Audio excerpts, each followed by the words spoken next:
ನೀರಿಗೆ ಸ್ಫೋಟಕ ಎಸೆದಂಥ ಪ್ರಕರಣ ಸಂಬಂಧಿಸಿದಂತೆ ಈಗಾಗಲೇ ಏನು ಡ್ರೋನ್ ಪ್ರತಾಪರನ್ನು ಏನು ಸ್ಥಳಕ್ಕೆ ಮಾಜರಿಗೆ ಕರೆತಂದಿರುವಂಥದ್ದು ನಾವು ನೋಡಬಹುದಾಗಿದ್ದ ದೃಶ್ಯದಲ್ಲಿ ಈಗ ತುಮಕೂರು ಜಿಲ್ಲೆ ಮಧುಗಿರಿ ತಾಲೂಕಿನ ಏನು ಒಂದು ಜನಕಲೋಟಿ ಗ್ರಾಮದ ಬಳಿ ಈ ಒಂದು ಕೃಷಿ ಹೊಂಡಕ್ಕೆ ಈ ಸೋಡಿಯಮನ್ನು ಬಳಸಿ ಈ ಒಂದು ನೀರಿಗೆ ಎಸೆದಂಥ ಪ್ರಕರಣಕ್ಕೆ ಸಂಬಂಧಿಸಪಟ್ಟಂತೆ ಈಗ ಮಧುಗಿರಿ DSP ನೇತೃತ್ವದಲ್ಲಿ ಮಾಜರ್ ಕೂಡ ಮಾಡ್ತಾ ಇರುವಂಥದ್ದು ನಾವು ದೃಶ್ಯದಲ್ಲಿ ನೋಡಬಹುದಾಗಿದೆ. ಈಗ ಡ್ರೋನ್ ಪ್ರತಾಪ್ ಅವರು ಯಾವ ರೀತಿ ಈ ಒಂದು ಸ್ಫೋಟಕವನ್ನು ಎಸೆದರು ಅನ್ನೋದು ಕೂಡ ಈಗ ಪೊಲೀಸರು ಮಾಹಿತಿಯನ್ನು ಪಡ್ಕೊಳ್ತಾ ಇದ್ದಾರೆ ಅಂತ ಹೇಳ್ಬೋದು.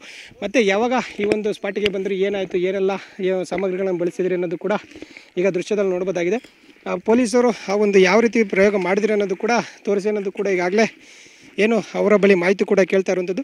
ಪ್ರಮುಖವಾಗಿ ಇದು ಒಂದು ಗ್ರಾಮದ ಪ್ರಮುಖ ರಸ್ತೆ ಅಂತ ಹೇಳಿದ್ರೆ ರಸ್ತೆ ಬದಿ ಇರುವಂಥ ಕೃಷಿ ಹೊಂಡಕ್ಕೆ ಈ ಒಂದು ಕೃಷಿ ಹೊಂಡಕ್ಕೆ ಸಾಕಷ್ಟು ಒಂದು ಸ್ಫೋಟಕ ಎಸೆಯುವಂಥ ಪ್ರಯತ್ನ ಕೂಡ ಮಾಡಿದರು. ಅದು ದೊಡ್ಡ ಮಟ್ಟದಲ್ಲಿ ಬ್ಲಾಸ್ಟ್ ಆಗಿತ್ತು. ಈ ಹಿನ್ನೆಲೆಯಲ್ಲಿ ಯಾವ ರೀತಿ ಅದು ಬ್ಲಾಸ್ಟ್ ಆಯಿತು ಏನು ಅನ್ನೋದು ಕೂಡ ಈಗ ಪೊಲೀಸರು ಪ್ರಕರಣ ದಾಖಲಿಸಿಕೊಂಡು ಈಗಾಗಲೇ ತಡರಾತ್ರಿ ಅರೆಸ್ಟ್ ಮಾಡಿ ಈಗ ಮಾಜರಿಗೆ ಕರೆತಂದಿರುವಂಥ ದೃಶ್ಯ ನೋಡ್ಬೋದಾಗಿದೆ.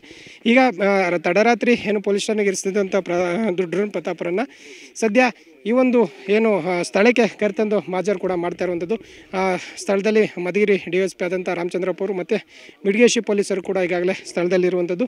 ಸಾಕಷ್ಟು ಒಂದು ಈಗ ಒಂದು ಏನೋ ಒಂದು ಮಾಜರ್ ಕೂಡ ಮಾಡ್ತಾಯಿದ್ದಾರೆ ಅಂದರೆ ಈ ಒಂದು ಸೋಡಿಯಂ ಒಂದು ಕಂಟೆಂಟನ್ನು ಬಳಸಿದ್ದಾರೆ ಅನ್ನೋದು ಕೂಡ ಆತನೇ ಈ ಒಂದು ವಿಡಿಯೋದಲ್ಲೂ ಕೂಡ ಹೇಳಿದ್ದ. ಈ ಸೋಡಿಯಮನ್ನು ನೀರಿಗೆ ಎಸೆದರೆ ಯಾವ ರೀತಿ ದೊಡ್ಡ ಮಟ್ಟದಲ್ಲಿ ಬ್ಲಾಸ್ಟ್ ಆಗುತ್ತೆ ಅನ್ನೋದು ನಾನು ಪ್ರಯೋಗ ಮಾಡ್ತೀನಿ ಅನ್ನೋದು ಕೂಡ ಹೇಳಿಕೆ ಕೂಡ ನೀಡಿದೆ ಅಂತ ಹೇಳೋದು. ಈ ಹಿನ್ನೆಲೆಯಲ್ಲಿ ಸದ್ಯ ಆ ಒಂದು ಸಾಮಗ್ರಿಗಳನ್ನ ಈ ರೀತಿ ಬಳಸಿದ್ದೆ ಅನ್ನೋದು ಕೂಡ ಪೊಲೀಸರಿಗೆ ಸ್ಥಳದಲ್ಲಿ ಮಾಜರ್ ಇದರಲ್ಲಿ ಏನು ಮಾಹಿತಿ ನೀಡ್ತಾ ಇದೆ ಅಂತ ಹೇಳೋದು. ಒಟ್ಟಾರೆ ಈಗ ಸದ್ಯ ಒಂದು ಸ್ಥಳಕ್ಕೆ ಏನು ಮಾಜರನ್ನು ಕರೆದಂಥ ಸ್ಥಳಕ್ಕೆ ಏನು ಒಂದು ಡ್ರೋನ್ ಪ್ರತಾಪನ್ನು ಕರೆಸಿ ಮಾಜರ್ ಕೂಡ ಮಾಡ್ತಾ ಇದ್ದಾರೆ. ಈಗಾಗಲೇ FIR ಕೂಡ ಆಗಿರುವಂಥದ್ದು. ಸದ್ಯ ಇದನ್ನು ಅದಾದಂಥ ಬಳಿಕ ಜೈಲಿಗೂ ಕೂಡ ಬಿಡುವಂಥ ಏನು ಪ್ರಕ್ರಿಯೆ ಕೂಡ ಮುಂದುವರಿತೆ ಅಂತ ಹೇಳ್ಬೋದು. ಕ್ಯಾಮ್ರಾ ಪರ್ಸನ್ ವಿಜಯ್ ಜೊತೆ ಮಹೇಶ್ ತುಮಕೂರು.